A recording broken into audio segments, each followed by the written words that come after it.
Hey folks, this is Sean from Bacon and Games, and in this Code Along series, we're going to use the classic arcade game Snake to learn Godot. Since most games are built on the same fundamental building blocks, we can use a simple game like Snake to make it easy to demonstrate and recognize those blocks without the game itself getting in the way. Let's get started. As you can see here, I've got an empty Godot project set up, and the very first thing I'm going to do is just create our gameplay scene. I'm going to rename this to gameplay, and then we're going to save it. We want to save this in our gameplay folder. By the way, I've set up a couple of folders off camera that I know I'm going to need in just about every project. We'll create a couple more together along the way. The next thing we're going to do is attach a script to gameplay. We're going to leave it named gameplay, and this is going to be where the majority of our game logic lives. We're going to give it a class name of gameplay and save. The first thing we're going to do is work on detecting user input, which is quite simple to do. From within our process function, we can use the isActionPressed and look for UI underscore up, and for right now, let's just print out up is pressed and save. Let's test our game. And this, you'll see this pop up the first time you run any project. It's asking which scene do I start with. Since we only have the one gameplay scene, we're going to select current. We can and will change this later. So now that our project is launched, you can see down here in our output window, if I press the up button, we're detecting that the up key is pressed. So it works. So let's go back and repeat this for each of our directions. And save. Now if we test it again, you see it can detect left, up, right, and down. Perfect. Although with these print statements, we're not doing anything super valuable. So let's add a variable up here called move underscore dir for move direction, and we're going to store a vector2 in it. And by default, we're going to set that to vector2.right, which is the same as vector2 1, 0. We're going to default it to vector2.right because we need a direction for the player to start, and most games will start you moving left to right. So we're going to set this in here. We're going to set this to vector2.up. That's all we're going to do with user input for right now. The next thing we're going to do is create something to actually move. So we're going to create a new scene, and we want it to inherit from Area 2D. We're going to base this node on Area 2D because it's going to allow us to detect very simple collisions between the snake and the food that it eats, and the snake and itself. We need to resolve these angry yellow warnings in Area 2D. We'll expect a collision shape 2D, and a collision shape 2D is going to expect a shape, which we're going to use this circle. Actually, let me switch back over to my 2D view so you can see. If I delete this shape, you can see when I've added my circle shape, it appears at 0, 0. The other thing we're going to need for the snake's head, of course, is a sprite so that we can see it on screen. So let's do that now. And of course, we don't have any sprites in our project yet. So let's right click on our gameplay folder. Let's create a new folder called sprites. We're going to tab over to our sprites. And with our sprite folder selected, let's drag them over into our project. And just like that, we've got sprites in our game. Now, we can use this Devil's Workshop logo as the head of our sprite. Sorry, the head of our snake. And there we have it. The art assets in this video were generously provided by my buddy at the Devil's Workshop. I'm going to leave a link to his itch page down below. Now you may notice that now that we have a sprite, I can no longer see my collision shape. Well, that's because the bottom of your scene tree is actually the top of the stack. So you can think of it like this sprite 2D is the closest to the monitor. So if I drag this up to the top of my scene tree, now I can see my collision layer again. And I'm going to save. So in our gameplay folder, oh, actually, before we save, let's name this to head, because this is going to be the head of our snake. And now we can save. And of course, we are going to need a little bit of code on this node. So let's click the attach script, create a new head script of class name head, and again, save. Now, if we go back to our gameplay scene, we can add that head by clicking this link button down here. That's going to allow us to bring in another child scene. Here's the head scene that we just created. Click open and it shows up in our scene tree. Now, when we run our project, very little happens, but there's the head of our snake. Let's go back and drag that into the scene a little bit better so that we can see it. Doesn't really matter where right now. Actually, since this is going to be a grid-based game, what we're going to do is go into our configuration, snap configuration. We're going to set this to 32 by 32. Then we're going to turn on our grid. And now when I drag it around, it's actually going to snap right onto the grid, which is what we want, because in Snake, your character actually moves in increments on the grid, just like this. So we'll just put him right here for now. If I click play, we've got our character here. So far, so good. Okay, so now we've got our snake. We've got our grid. Let's add some basic code to move this little guy around. So let's click on our gameplay scene. And I'm actually going to create a function called update snake, because I know eventually we're going to be moving more than just the head around.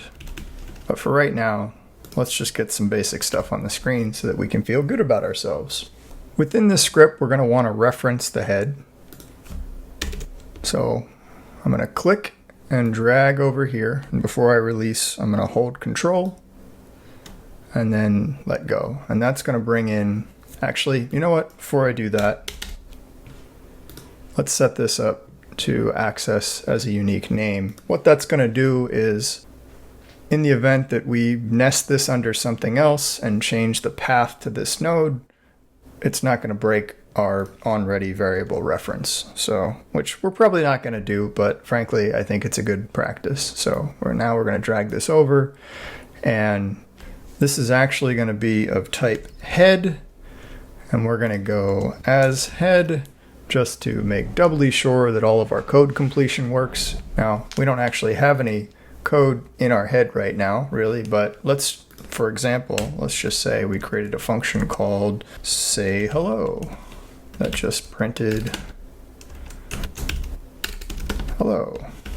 If I come back into my gameplay script and type head dot, now you can see I'm getting my say hello. If I remove the as head, a lot of times the code completion doesn't actually work. Yeah, see, no say hello. So besides it just being a good idea to statically type as much as you can because it makes your code cleaner and easier to read, it also makes it a lot easier. Okay, we don't need that. So let's kill this say hello function.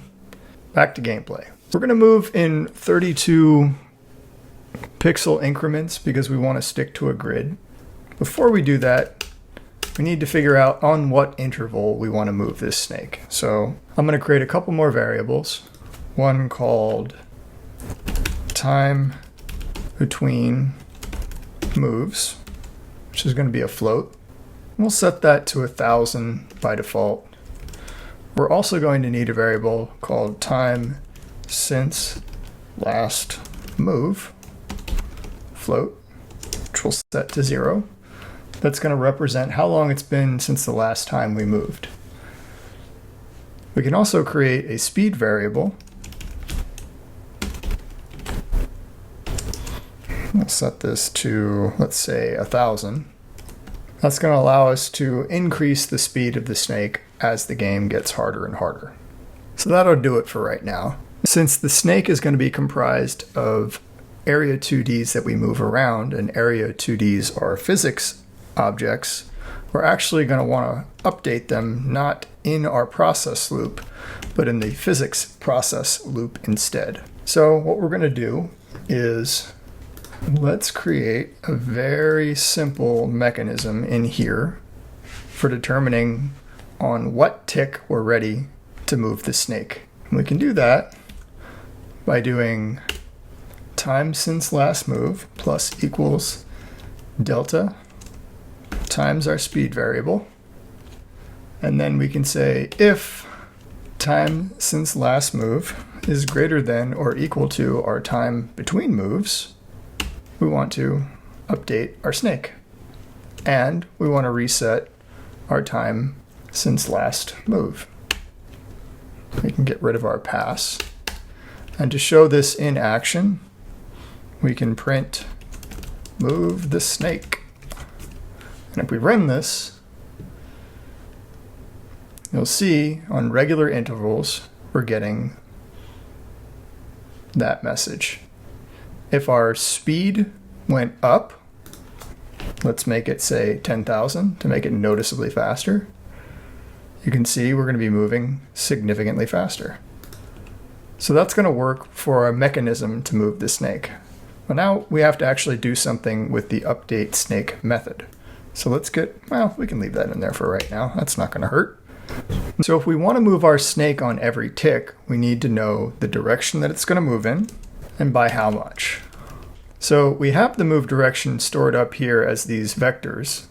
And I'm actually going to type these out so you can see what these look like. So vector 2.up is 0, -1. So that's 0 in the x, 1 in the y. This is right is 1, 0. Down is going to be 0, 1 because y goes positively in the down direction. And then this is going to be -1, 0. So to move our snake, we can actually multiply our move direction by the size of our grid.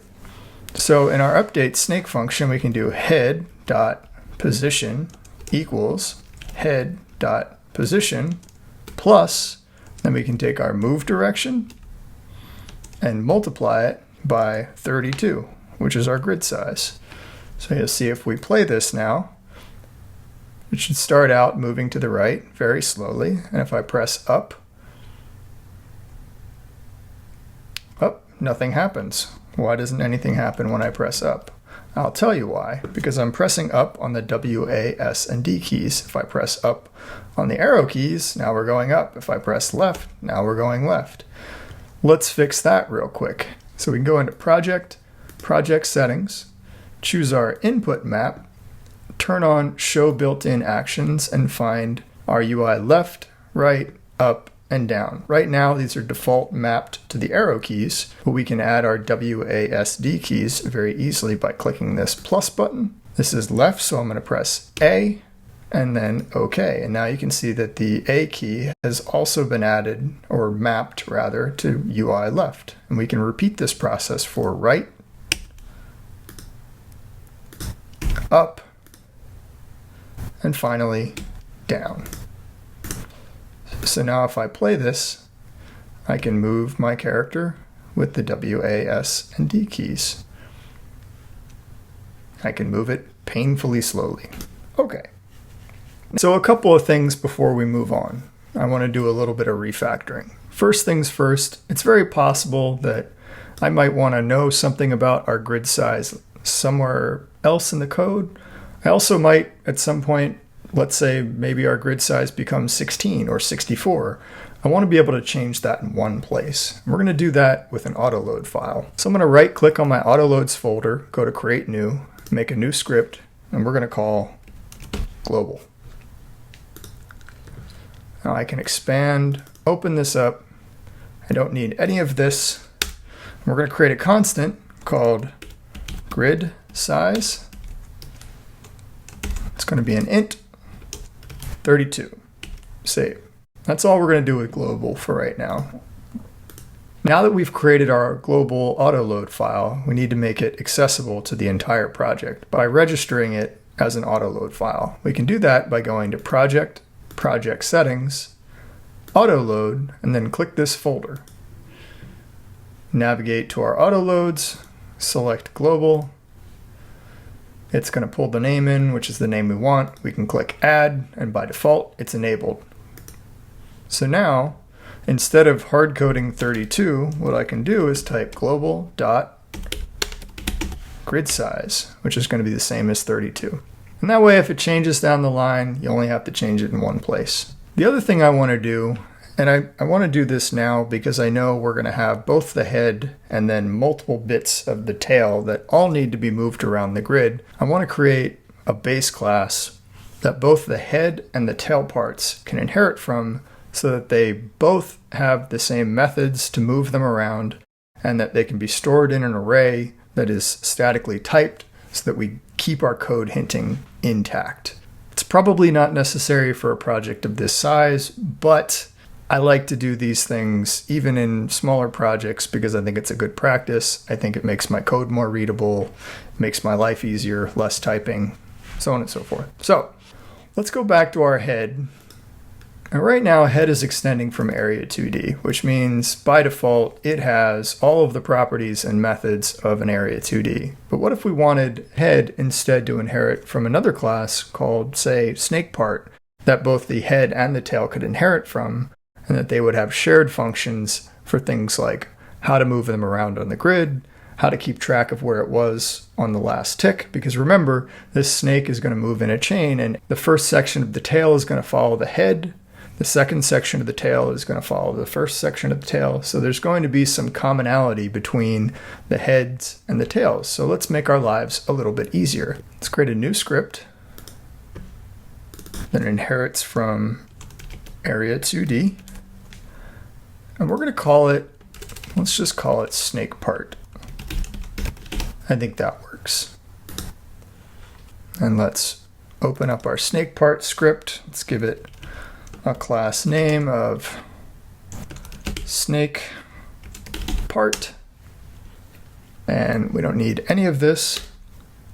So snake part itself is inheriting from area 2D, so that when the head and the tail pieces inherit from snake part, it will still be an area 2D and have all those properties, but it's also going to have the properties that we add, the properties and methods of the snake part class.